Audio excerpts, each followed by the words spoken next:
I guarantee you there are some things that you have not thought of yet when it comes to watching this DUI arrest video. I'm going to give you the top 10 things that we learned. Whether it was myself, I learned quite a few things from this. Maybe you, the viewer, could learn a few, and hopefully Tayvin, the person who was arrested, learned a few things as well. So I'm going to give you my top 10 list of things learned, and stick around for the end for some bonuses.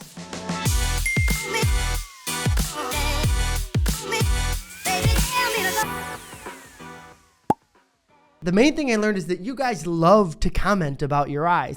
I have beautiful eyes. Yeah, okay. There's like a whole army of hazel-eyed people out there who wanted to yell at me.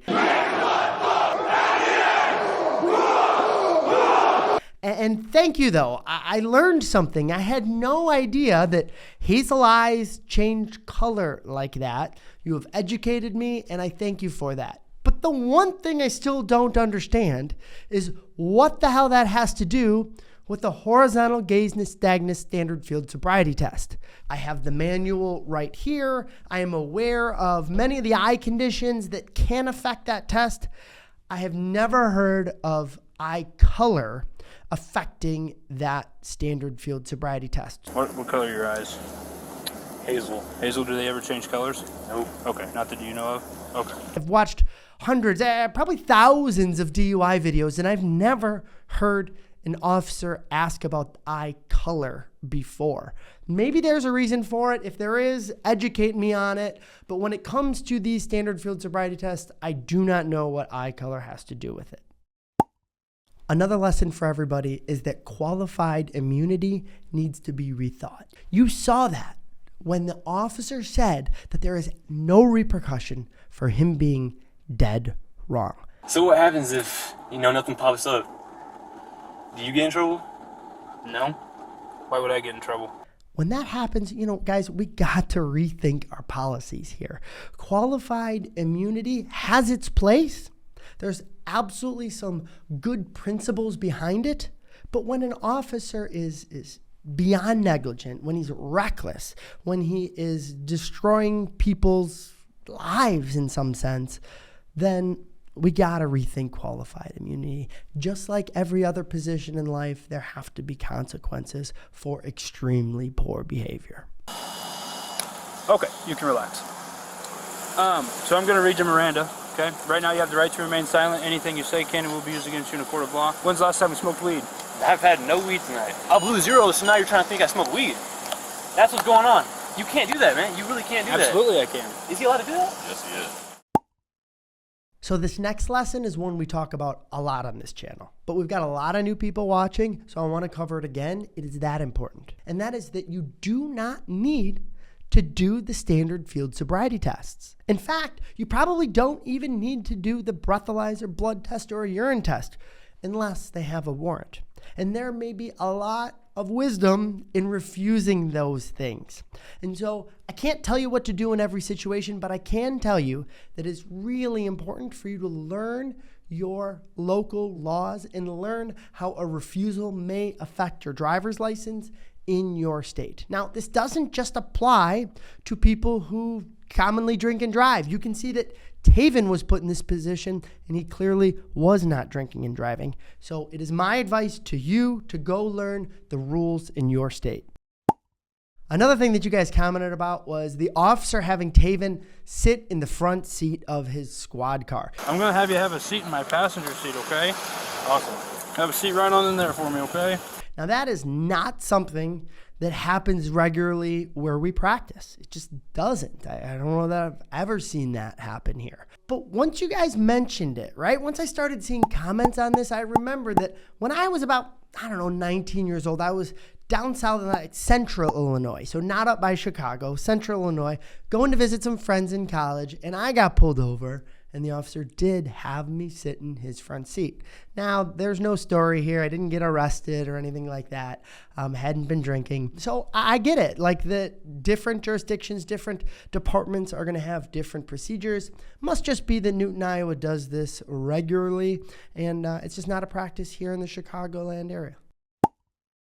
Another lesson is that Winters needs a new job. I am shocked that, to the best of my knowledge, that officer is still in the police force. I hate to wish anybody ill will, but yeah, he needs to find a different job where he's not carrying a badge and a gun. Another lesson that we should have all learned from this is that these standard field sobriety tests and these drug recognition tests are all pseudoscience. It's bullshit, guys. It's very, very subjective, and the officer is going to see what he wants. You saw that in Tayvin's video. The kid's a 19-year-old college athlete, and he failed those tests being stone sober. In fact, the National Highway Transportation Safety Administration, this is their instructor's manual right here. In that manual, it tells you that the one-leg stand test is only 65% accurate. Their walk and turn test is only 68% accurate. That's their own numbers. And so there is a high margin of error in these. And if you ask me, they're really, really subjective. Another lesson learned is that Tayvin is a boss. I mean, the kid's 19 years old and handled himself incredibly well. I personally love to see that he's calling the officer a dumbass when he's a dumbass. And I also loved the dad talk at the end. I'm just a little disappointed in you, officer. It was amazing, and a lot of credit goes to him for speaking out when his rights were clearly being violated.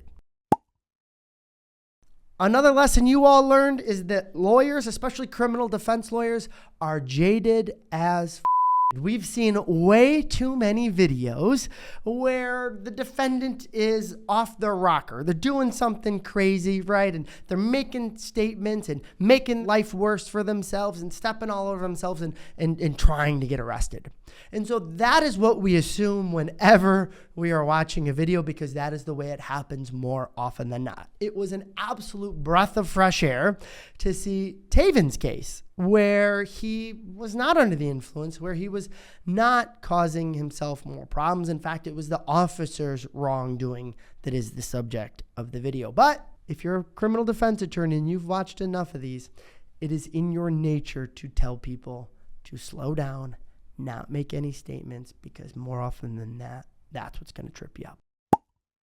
A lot of you commented that Tayvin had the First Amendment right to speak to that officer the way he did. And I agree with you. He did not do anything illegal in making those comments, calling the officer a dumbass. All of that was perfectly legal. But just because something's legal doesn't mean that it's the smart decision. Doesn't mean that he's free from consequences. And I have to tell you, that goes wrong more often than it goes right. I've seen hundreds or thousands of videos where back-talking and making statements to the officers goes wrong. And yeah, judges do not like to see it. In fact, I've seen cases where judges have considered the demeanor or the comments from the driver to be a sign of impairment. Like being aggressive, being combative can be considered a sign of impairment. The judge can factor that in. In other cases, I've seen people be not guilty, which Tayvin obviously, I believe, would be found not guilty in court under any circumstances, but the judge doesn't like him. And so the judge still finds him guilty of the headlight ticket and gives him a $1,000 fine and 100 hours of community service. Something like that is possible. And so when we're watching it and reacting to it in real time, any decent lawyer is going to tell you just to keep it quiet and move on. In fact, I believe that if Tayvin had refused all of those tests and refused to make any statements at all, he wouldn't have even been arrested. Now, I don't blame him, but it is my belief that the less you say, the more likely you are to walk away free. Another lesson learned for everybody is that just because you have a badge or just because you're a lawyer or any other title in life doesn't mean that you automatically get respect. Respect is earned. It is not given. How you conduct yourself and how you act with integrity is how you earn respect. Another lesson that may not be apparent from this video, but it is something that I see every day as a criminal defense attorney, is that not all cops are bad. Now, some of you disagree with that. I see it in the comments, but there are many good officers that protect people, that get a drunk driver off the road before they kill someone and help people out every single day. So there are absolutely some bad apples, just like there are in any other profession, and those bad apples need to be picked out and thrown in the garbage. But it is not an indictment against all police officers and all police departments everywhere. And so you got to call the balls and strikes as you see them, and there's good and bad on both sides. Another thing I learned is that you guys think I look and sound like other people. There were a couple comments on that. And truthfully, I've gotten comments like this all my life. Yeah, Steve-O, Ralph Macchio. I get the guy from Friends a lot. Hey, how you doing? How you doing?